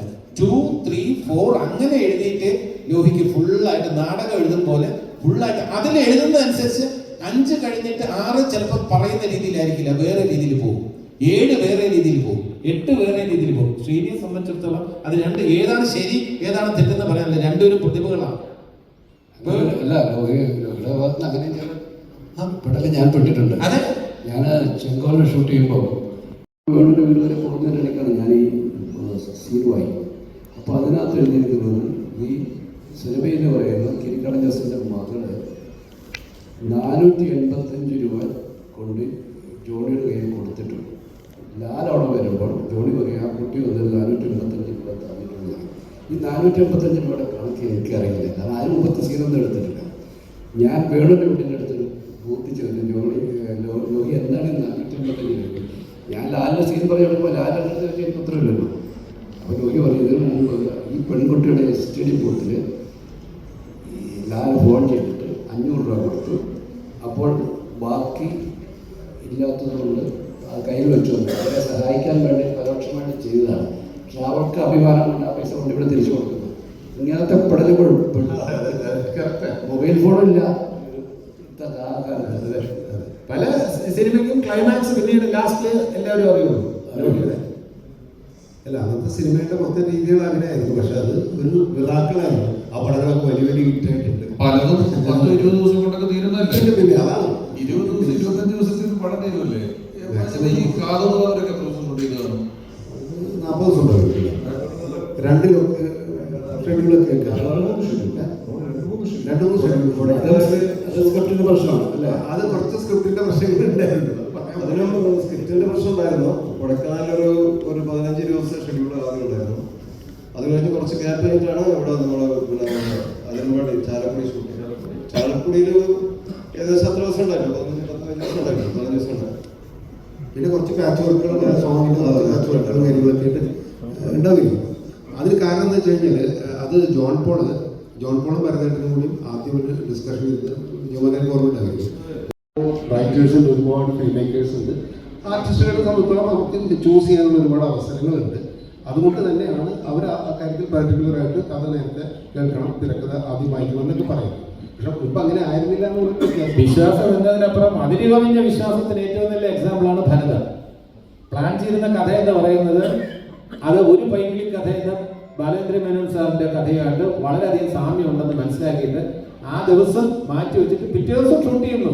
ഭരതം എന്ന കഥ പ്ലാൻ ചെയ്തിട്ട് പിറ്റേ ദിവസം സിബി ഷൂട്ട് ചെയ്യാണ്. അതിന് സെവനാർട്സ് വിജയകുമാർ ഡിസ്ട്രിബ്യൂട്ടറാണ്, മോഹൻലാൽ പ്രൊഡ്യൂസറാണ്, ലോഹിദാസ് റൈറ്റർ, സിബി ഡയറക്ടർ. അപ്പൊ ഇവരുടെ എല്ലാം പരസ്പര വിശ്വാസത്തിന്റെ അടിസ്ഥാനത്തിൽ. അപ്പോൾ പോലും സാധാരണ നമ്മൾ സ്ക്രിപ്റ്റ് ഇല്ലെങ്കിൽ പാട്ട് ഷൂട്ട് ചെയ്യാം. ഇത് പാട്ടുണ്ടോന്ന് അറിയില്ല. പാട്ട് പോലും ഇല്ലാതെ ഓൾറെഡി 2 ഷോ റെക്കോർഡ് ചെയ്തു വേറെ കഥയ്ക്ക് വേണ്ടി. അപ്പോ ഇത് പുതിയ കഥ ഏതാണെന്ന് അറിയില്ല. എങ്ങനെ 3 ദിവസത്തെ ഗ്യാപ്പ് വരുന്നത്. അപ്പോ അതിന്റെ പൂജ കഴിഞ്ഞിട്ടാണ് ഞാൻ ലാലിനെയും വിജയകുമാറിനെയും എൻ്റെ മുറിയിൽ മോഹനുണ്ട് 3 പേരെയും എൻ്റെ മുറിയിൽ വിളിച്ച് കഥ പറ്റിയിട്ടാണ് പറയുന്നത്. ഇതാണ് ഒരു സംഭവം, കഥ മാറാൻ പോകണം. രാവിലെ പൂജ കഴിഞ്ഞു വരാന്ന് പറഞ്ഞു.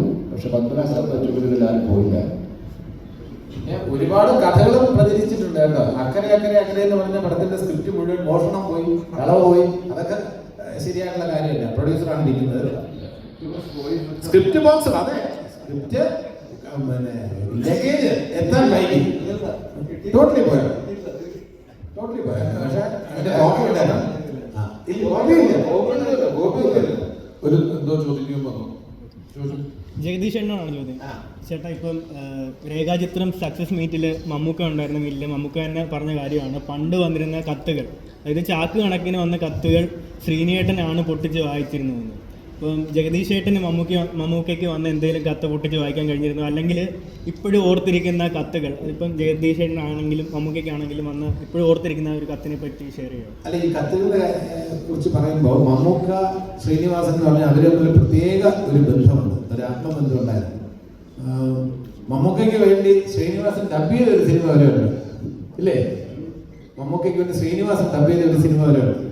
അത് മമ്മൂക്കയുടെ തിരക്കാരണം. അന്ന് അങ്ങനെ എങ്ങനെയാണ് സംഭവിച്ചതെന്ന് അറിയില്ല. അത് എന്തോ ഒരു പ്രത്യേക സാഹചര്യത്തിൽ അങ്ങനെ മമ്മൂക്കയ്ക്ക് വേണ്ടി ശ്രീനിവാസൻ തമ്മിൽ ഒരു സിനിമ വരണ്ടെന്നാണ് എൻ്റെ വിശ്വാസം. അപ്പോൾ അവർ തമ്മിൽ അത്ര ബന്ധമുണ്ട്.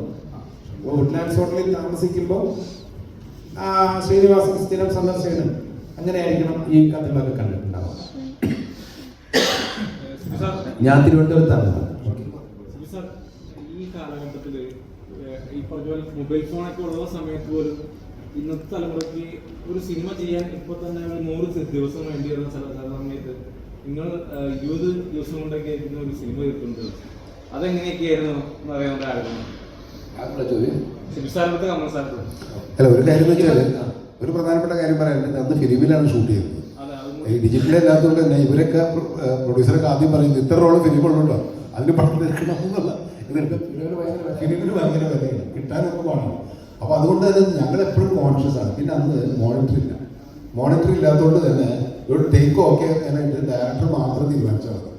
ഡയറക്ടർ പറയുന്നത് ടേക്ക് എനിക്ക് ഓക്കെ ആണെന്ന് പറഞ്ഞു കഴിഞ്ഞാൽ ആർട്ടിസ്റ്റിനും ഓക്കെയാണ്, ക്യാമറാമാനും ഓക്കെ. പിന്നെ ക്യാമറാമാൻ മാത്രം വല്ല ലൈറ്റിൻ്റെ എന്തെങ്കിലും കൺഫ്യൂഷൻ ഉണ്ടെങ്കിൽ പറയുമ്പോൾ റീടേക്ക് എന്നല്ലാതെ ഡയറക്ടർ വിശ്വാസം, അതായത് ഡയറക്ടർ വിശ്വാസത്തിൽ എടുക്കുക. അപ്പോൾ അതുകൊണ്ട് തന്നെ നമുക്ക് ഒരുപാട് സമയം സേവ് ചെയ്യാൻ പറ്റും. പിന്നെ ഈ ഡിസ്കഷൻ എന്നൊക്കെ പറഞ്ഞു കഴിഞ്ഞിട്ടുണ്ടെങ്കിൽ സെറ്റിൽ വന്നിട്ട് ക്യാമറയുടെ മുമ്പിൽ ഇരുന്നിട്ടുള്ള ഡിസ്കഷനുള്ള പരിപാടിയില്ല. ഇപ്പം ഞങ്ങൾ സീനിലേക്ക് പോലും രാവിലെ 7 മണിക്ക് ഷൂട്ടിംഗ് തുടങ്ങാന്ന് പറഞ്ഞു കഴിഞ്ഞിട്ടുണ്ടെങ്കിൽ 7 മണിക്ക് ഷോട്ട് എടുത്തിരിക്കും. ഇതിപ്പോൾ കുറ്റം പറയും. അപ്പോൾ ഒരു ദിവസം എത്ര മണിക്കൂർ ഷൂട്ട് ചെയ്യുന്നു എന്നുള്ളത് വളരെ പ്രധാനപ്പെട്ട ഒരു കാര്യമാണ്. 8 മണിക്ക് തുടങ്ങുന്നുണ്ട്. ഇതിൽ വന്നൊരു നമുക്കൊരു പ്രോപ്പർ പ്ലാനിൽ പോകേണ്ടൊരു ഇത് വന്നിട്ടുണ്ടായിരുന്നു. അപ്പോൾ അത് ആസിക്ക് ഉൾപ്പെടെ എല്ലാവരോടും ഇവിടെ ഇല്ല. ആസിക്ക് ഉൾപ്പെടെ എല്ലാവരോടും ഇന്ന് എത്താൻ പറ്റിയില്ല. സാർ വരാമെന്ന് പറഞ്ഞിട്ടുണ്ടായിരുന്നതാണ്. പക്ഷെ ഇന്ന് വേറൊരു നേരത്തെ ആയിട്ട് പ്രോഗ്രാം ഇല്ലാതെ വരാൻ പറ്റിയില്ല. അങ്ങനെയൊക്കെ ബേബിയുടെ ഷൂട്ട് ചെയ്യുന്നത് സ്ക്രിപ്റ്റ് അത് പെർ ഡേ സ്ക്രിപ്റ്റ് ചെയ്ത് ഷൂട്ട് ചെയ്യുന്നല്ലേ പറഞ്ഞത്, ശ്രീനിവാസൻ സാറായിട്ടായാലും ലോകി സാറായിട്ടായാലും. അപ്പോൾ ഇന്നത്തെ പോലെ സ്പോട്ട് എഡിറ്റ് അങ്ങനെയുള്ള പരിപാടികളൊന്നുമില്ല. 20 ദിവസം ഷൂട്ട് ഫൈൽ ചെയ്യാണ്. ഇതിന്റെ ഒരു ബാക്ക് ഷൂട്ട് ഉണ്ടെങ്കിൽ എങ്ങനെയാണ് നിങ്ങൾ മനസ്സിലാക്കുന്നത്? ഇത് അതൊക്കെ നമുക്ക് റിസ്ക് ആണ്. കാരണം നേരത്തെ കമൽ പറഞ്ഞതുപോലെ മോണിറ്റർ ഇല്ല. നമുക്ക് അപ്പോൾ ഷൂട്ട് ചെയ്യുന്നത് ഡയറക്ടറും ക്യാമറമാനും മാത്രമേ കാണുന്നുള്ളൂ. ഡയറക്ടർ പോലും റിഹേഴ്സലായിരിക്കും പക്ഷേ ക്യാമറയിൽ കൂടെ കാണുന്നത്. ടേക്കിലേക്ക് പോകുമ്പോൾ ക്യാമറമാൻ മാത്രമാണ് നമ്മുടെ യഥാർത്ഥ ഫ്രെയിം കാണുന്നത്. അപ്പോൾ ഡയറക്ടറുടെ ഒരു ശ്രദ്ധയിൽ പതറിക്കാവുന്ന ഒരുപാട് കാര്യങ്ങളൊക്കെ സംഭവിക്കും. ലൈറ്റ് മാറ്റുന്നുണ്ട്, ലൈറ്റ് ബോയ്സ് ഉണ്ട്, ഷൂട്ടിംഗ് കാണാൻ നിൽക്കുന്നവരുണ്ട്. അങ്ങനെ ഒരുപാട് ഡിസ്ട്രാക്ഷൻസ് അവിടെ സംഭവിക്കുന്നതിൻ്റെ ഇടയിൽ നിന്നുകൊണ്ട് നമ്മൾ ഈ അഭിനയം വിലയിരുത്തണം. മൂവ്മെൻറ്റ്സ് കാര്യങ്ങളൊക്കെ കൃത്യമായിട്ട് നമ്മുടെ എന്താണ് സാധാരണ കണ്ണിൽ കൂടെ തന്നെ നോക്കും. നമുക്കൊരു മോണിറ്ററില്ല, ഒന്നുമില്ല. നമ്മൾ പറഞ്ഞതുപോലെ ഡയറക്ടർ ഓക്കെ പറഞ്ഞാൽ പിന്നെ തർക്കമില്ല. ഞാൻ സ്വാഭാവികമായിട്ട് ഞാൻ ഓക്കെ പറയുന്നതിന് മുമ്പ് എനിക്ക് ഓക്കെ ആണെങ്കിൽ ഞാൻ ക്യാമറാമാനെ ചോദിക്കും ഓക്കെ ആണോ ചോദിക്കും. അവർ ഓക്കെ പറഞ്ഞാൽ എനിക്ക് ആ ഷോട്ട് ഓക്കെയാണ്. ഇത് ഇപ്പോഴത്തെ കാലത്ത് സംഭവിക്കുന്നത് ഷോട്ട് കഴിയുമ്പോൾ ആർട്ടിസ്റ്റ് ഉൾപ്പെടെ എല്ലാവരും വന്നിരുന്നിട്ട് ഇത് കാണുകയും ഇത് ഓരോരുത്തർക്കും ഒന്നുകൂടെ നന്നാക്കാമെന്ന് തോന്നുകയും ചായ കൊണ്ടുപോകുന്ന പയ്യനും വേണം ഒരു അഭിപ്രായം വേണം ഒന്നുകൂടെ എടുത്ത സമയം പറയുന്ന അവസ്ഥയാണ് ഇപ്പോൾ ഉള്ളത്. കാരണം എല്ലാവർക്കും അഭിപ്രായമാണ്. നമ്മൾ ഈ നേരത്തെ സൂചിപ്പിച്ച പോലെ ഇത് പിന്നീട് ഇത് കറക്റ്റാണോ, ഇതിനകത്തൊരു ക്ലിയർ വന്ന എന്തെങ്കിലും മിസ്റ്റേക്ക് കൊണ്ട് ആരെങ്കിലും തലയോ കയ്യോ അതിനകത്ത് വന്നിട്ടുണ്ടെന്ന് അറിയുന്നത് ഇത് ലാബിൽ പോയി നെഗറ്റീവ് ഡെവലപ്പ് ചെയ്ത് അതിൻ്റെ പോസിറ്റീവ് എടുത്ത് നമ്മളെ വശസ് കാണുന്ന സമയത്ത് അപ്പോഴത്തേക്ക് 1 മാസമൊക്കെ കഴിഞ്ഞില്ല. ആ സമയത്താണ് നമ്മൾ അറിയുന്നത് എന്തെങ്കിലും കറക്ഷനോ അല്ലെങ്കിൽ മിസ്റ്റേക്ക് പറ്റുന്നത്. അതിന് പക്ഷേ റീറ്റേക്കിലൊന്നും സാധ്യമില്ല. എന്തെങ്കിലും അത് മാനേജ് ചെയ്ത് പോവുകയും ചെയ്യാറുള്ളൂ. അതായത് മേജർ മിസ്റ്റേക്ക് വരുവാണെങ്കിൽ സഹകരിക്കാറുണ്ട്. എന്തെങ്കിലും രീതിയിൽ ക്യാമറ ടെക്നിക്കലായിട്ട് സിമി പറഞ്ഞൊരു കാര്യോട് ഞാൻ എവിടെയും കൂടി ചേർക്കും. ഇപ്പോൾ ക്യാമറമാൻ ഈ സമയത്ത് ക്യാമറയിൽ കൂടി കാണുന്നു, ബാറ്ററി കൂടി കാണുന്നു, ഡയറക്ടർ അതിൻ്റെ സൈഡിൽ നിൽക്കുന്നു. പക്ഷേ ഡയറക്ടർ ഫ്രെയിം ഫിക്സ് ചെയ്ത് കഴിഞ്ഞാൽ ഡയറക്ടർ മിക്കവാറും ആ ഫ്രെയിം മാത്രമേ കാണുന്നുണ്ടാവുള്ളൂ. ഇപ്പോൾ അപ്പുറത്ത് ലൈറ്റ് ഉണ്ടാവും, ആൾക്കാരുണ്ടാവും നിൽക്കുന്നുണ്ടെങ്കിലും. പക്ഷെ നമ്മളിപ്പോൾ ഒരാൾ ആർട്ടിസ്റ്റ് ക്ലോസപ്പാണ് വെച്ചെങ്കിൽ ക്ലോസപ്പിൽ നമ്മളത് മനസ്സിൽ അല്ലേ ഈ ക്ലോസപ്പിലാണ് ഇപ്പോൾ മോഹൻലാൽ എന്തെങ്കിലും ഇത് വിശ്വസിച്ചിട്ട് ഞാൻ മോഹൻലാലിൻ്റെ ഫേസിലേക്ക് ആയിരിക്കും അതിൻ്റെ ഫേസിലേക്ക് നോക്കാം. അപ്പോൾ നമുക്ക് മൈന്യൂട്ട് റിയാക്ഷൻ പോലും എന്തെങ്കിലും മിസ്റ്റേക്ക് ഉണ്ടെങ്കിൽ നമുക്കത് മനസ്സിലാവും. അതുകൊണ്ട് നമ്മൾ തന്നെ പറയും ഒരു കാര്യം കൂടെ ഉണ്ട്. ഈ ആർട്ടിസ്റ്റുകളെ സംബന്ധിച്ചിടത്തോളം ഇപ്പോൾ നമ്മൾ എല്ലാവരും മൈക്കിലൂടെയാണ് കമാൻഡ് കൊടുക്കുന്നത്. സ്റ്റാർട്ടും കട്ടും ആക്ഷൻ കറക്ഷൻസും ആർട്ടിസ്റ്റുകൾക്കുള്ള റെഫറൻസുകൾ അല്ലെങ്കിൽ അവരുടെ മിസ്റ്റേക്സൊക്കെ ഇപ്പോഴത്തെ കാലത്ത് മൈക്കിലൂടെ പറയുന്നുണ്ട്. ഒരു ക്രൗഡിൽ നടക്കുന്ന ഒരു വളരെ സീനിയർ ആയിട്ടുള്ള ആക്ടറോട് അവർ പറയുന്നത് ഒരു ഇൻസൾട്ടാണ്. കാരണം ഇപ്പോഴും ആൾക്കാർ ബഹുമാനിക്കുന്ന ഒരു ആക്ടറായിരിക്കും പറയുന്നത്. ഞങ്ങളൊക്കെ ചെയ്യാറുള്ളത് നേരിട്ട് അടുത്തി നിന്നിട്ട് അവർ നമ്മൾ മാത്രം കേൾക്കുന്ന രീതിയിൽ ഇപ്പോഴും പറയാറ് അവർ ചെയ്യുന്നൊരു കറക്ഷൻ എന്നുള്ളത് മറ്റുള്ളവർ കേൾക്കാൻ പാടില്ല. എന്താണ് അയാൾക്ക് ഒരു കുഴപ്പമില്ല, അയാൾ ചെയ്ത് ശരിയായില്ല എന്നുള്ളത് പബ്ലിക് അറിയാൻ പാടില്ല എന്നുള്ളത് നമുക്കൊക്കെ ഇപ്പോഴും ഉണ്ട്. അതുപോലെ ഒരുപാട് എന്താണ് നമ്മൾ ഒരുപാട് വിശ്വസിക്കുകയാണ്, ക്യാമറമാനെ വിശ്വസിക്കുകയാണ്, ക്യാമറമാൻ ഫോക്കസ് ഓക്കെയാണ് എന്ന് പറഞ്ഞാൽ അല്ലെങ്കിൽ ലെയർ ഇല്ല എല്ലാം ഓക്കെയാണെന്ന് പറയുന്നത് പരസ്പരം ഒരു വിശ്വാസമുണ്ടാണ് സമയത്ത്. ചില സമയത്ത് നമ്മൾ ഒരു സെറ്റിലാണ് ഷൂട്ട് ചെയ്തതെങ്കിൽ അതിനകത്ത് എന്തെങ്കിലും മിസ്റ്റേക്ക്, ഷൂട്ടിങ് കഴിഞ്ഞത് ഈ മിസ്റ്റേക്ക് തിരിച്ചറിയുമ്പോഴത്തേക്കും സെറ്റ് പൊളിച്ചിട്ടുണ്ടോ. അപ്പം അതിന് വേണ്ടിയിട്ട് ആ പർട്ടിക്കുലർ ഷോട്ട് മാറ്റിയെടുക്കേണ്ട നിർബന്ധമുള്ള അവസ്ഥയാണെങ്കിൽ അതിന് വീണ്ടും ഒരു ചെറിയ അതിൻ്റെ ബാക്ക് ഡ്രോപ്പ് ഉണ്ടാക്കിയിട്ടൊക്കെ എടുക്കുന്നത്. ഇന്ന് CG ഒന്നുമില്ല, ഇന്നാണെങ്കിൽ അത് എളുപ്പമാണ്, ബാക്ക്ഗ്രൗണ്ട് CGയിൽ കൊണ്ടുവന്നിട്ട് അത് ചെയ്യാൻ പറ്റും. ഒരുപാട് പരിമിതികളുണ്ടായിരുന്നു ആ കാലഘട്ടത്തിൽ. പക്ഷേ ഇത് കൂടുതൽ കൺവീനിയൻ്റ് ആയിട്ടൊരു ഇതിലേക്ക് എത്തുന്നതുകൊണ്ടാണ് ഇവർക്കൊക്കെ ഇപ്പം ഇങ്ങനെ ഈ സിനിമയിൽ മമ്മൂട്ടിയുടെ ആ പ്രായത്തെ CGയിലൂടെ കൊണ്ടുവരാൻ കഴിയുമെന്നുള്ളൊരു സാധ്യത ഉള്ളതുകൊണ്ടാണ് ഈ സിനിമ ചെയ്യാൻ പറ്റുന്നതുകൊണ്ടാണല്ലോ, മുമ്പേ പറ്റില്ല. ഇതില് ഈ ചർച്ച ആരംഭിച്ച് കുറച്ച് കഴിഞ്ഞപ്പം ഡയറക്ടർ, തിരക്കഥാകൃത്ത്, നിർമ്മാതാവ്, നടൻ ഇവരൊക്കെ തമ്മിലുള്ള ഒരു പരസ്പര വിശ്വാസം, അത് നൽകുന്ന ആത്മധൈര്യം കൊണ്ടാണ് നിങ്ങൾ ചോദിച്ച പല ചോദ്യങ്ങളിലെ ഉത്തരം ഓടിച്ചെന്ന് നിൽക്കുന്ന സ്ഥലം ഈ ഒരു വിശ്വാസത്തിലും ആത്മധൈര്യത്തിലും ആണ്. രേഖാചിത്രം എന്ന് പറയുന്ന ഒരു ചിത്രം ജോഫിൻ ആദ്യം പറഞ്ഞ കഥയിൽ നിന്നും ഇന്ന് നമ്മൾ തിയേറ്ററിൽ കാണുന്ന ഒരു സിനിമ എത്തുന്നതിലേക്ക് പുതിയ കാലത്തെ ഒരു സംവിധായകൻ, നമ്മുടെ ജോഫിനൊക്കെ ഉൾപ്പെടുന്ന ഒരു സംവിധായകൻ അത്തരത്തിലൊരു കഥയുമായിട്ട് വരുമ്പോൾ പ്രേക്ഷകരോടൊപ്പം തന്നെ ഈ നമ്മുടെ ലെജൻസ് എന്നാണ് ഈ ഒരു പരിപാടിക്ക് പേരിട്ടിരിക്കുന്നത്. ഇവരെല്ലാം അന്നൊക്കെ പരസ്പരം കാണിച്ചിരുന്നത് പോലെയോ അതിനപ്പുറമോ ഉള്ളൊരു വലിയ വിശ്വാസം ഈ തിരക്കഥയോടും ഈ സിനിമയോടും കാണിച്ചതുകൊണ്ടാണ് ഈ സിനിമ ഇത്തരത്തിൽ സാധ്യമായത്. അതിന് ഇവിടെ എത്തിയിരിക്കുന്ന അല്ലെ ഇവരോട് ഞാൻ ആദ്യം പറഞ്ഞ പോലെ തന്നെ ഇവരെല്ലാവരും സമ്മതിച്ചുകൊണ്ടാണ് ഈ സിനിമ ഇവിടെ ഇപ്പോൾ സാധ്യമായത്. അതിനൊരുപാട് വീണ്ടും ഞാൻ നന്ദി പറയുന്നു. അതിൻ്റെ ഒപ്പം തന്നെ എനിക്ക് പറയാനുള്ളൊരു കാര്യം, ഈ സിനിമയുടെ ആദ്യ പ്രീ പ്രൊഡക്ഷൻ തൊട്ട് ഇന്ന് വരെ എൻ്റെ മോടുന്ന കുറേ ആൾക്കാരുണ്ട് ഇവിടെ. അതിപ്പോൾ വേണു സാറിനൊപ്പമുള്ള കാവ്യ ഫിലിംസിൻ്റെ ഗോപൻ ഉൾപ്പെടെ, അഖിൽ ഉൾപ്പെടെ, ഷിബുചേട്ടൻ ഉൾപ്പെടെ ഉള്ള ആൾക്കാർ, അവർ ആദ്യ ദിവസങ്ങൾ മുതൽ ഇന്ന് വരെ എൻ്റെ ഒപ്പം എല്ലാ ദിവസവും ഫോണിൽ പരിപാടിയൊക്കെ ആയിട്ട് ഒരു ഫുൾ ടൈം ഈ സിനിമയുടെ ഒപ്പമാണ്. അവരോട് ഞാൻ പല സമയങ്ങളിലും നന്ദി പറയാൻ വിട്ടുപോയിട്ടുണ്ട്. ആ നന്ദി ഞാനിപ്പോൾ പറയുകയാണ്. ഒരുപാട് നന്ദിയുണ്ട്. ഈ സിനിമ ഇപ്പോൾ 14ാമത്തെ ദിവസമാണ് പോയിക്കൊണ്ടിരിക്കുന്നത്. ഇനിയും മുന്നോട്ട് പോകുന്നുള്ള പ്രതീക്ഷയിലാണ്. നന്ദി. ജഗദീഷേട്ടൻ, കമൽ സാർ സിനിമകളിലാണ്. അതേ രേഖാചിത്രം എന്ന് പറഞ്ഞ സിനിമയിലെ കഥയാണ് മെയിൻ ഇത്. അതുപോലെ തന്നെ ഡയറക്ഷൻ. ഈ സിനിമയുടെ കഥ കേട്ട് കഴിഞ്ഞപ്പോൾ ആ കഥ പോലെ തന്നെയാണ് എഡിറ്റ് ചെയ്ത്. മിക്കവാറും സിനിമകളും മിക്കവാറും കഥ ഒക്കെ ആയിരിക്കും, പക്ഷേ എഡിറ്റ് ചെയ്തൊക്കെ വരുമ്പോഴും വേറെ ഒരു രൂപത്തിലാവാറുണ്ടായിരുന്നു. ഈ രേഖാചിത്രം കഥ പറഞ്ഞു കഴിഞ്ഞപ്പോൾ അന്നേക്കാൾ മേലെ നിന്നോ ഡയറക്ഷൻ അല്ല എഡിറ്റിംഗ് എന്നാണ് എൻ്റെ ചോദ്യം. അല്ല, എനിക്ക് പറയാനുള്ളത്, കാരണം ഇതെല്ലാം കൂടെ ഒത്തുചേരുമ്പോഴാണല്ലോ ഒരു നല്ല കലാസൃഷ്ടി ഉണ്ടാകുന്നത്. കാരണം എഡിറ്റിംഗ് എന്ന് പറഞ്ഞാൽ മാറി നിന്ന് കാണാൻ പറ്റില്ല. സംവിധായകന്റെ മനസ്സിലുള്ള കാര്യങ്ങൾ ഒരു എഡിറ്റർ അതിന് ഓരോന്നും ഇന്റർപ്രിട്ടേഷനാണ്. ആത്യന്തികമായി സംവിധായകന്റെ മനസ്സിലാണ് സിനിമയുള്ളത്. ഇപ്പൊ കഥാകൃത്തുമായിട്ട് ഡിസ്കസ് ചെയ്യുന്നു, അത് കഴിഞ്ഞാൽ കൺസീവ് ചെയ്യുന്നത് സംവിധായകൻ തന്നെയാണ്. സ്ക്രീനിൽ എങ്ങനെയാണ് വരേണ്ടത് എന്ന് തീരുമാനിക്കുന്നത് സംവിധായകൻ തന്നെയാണ്.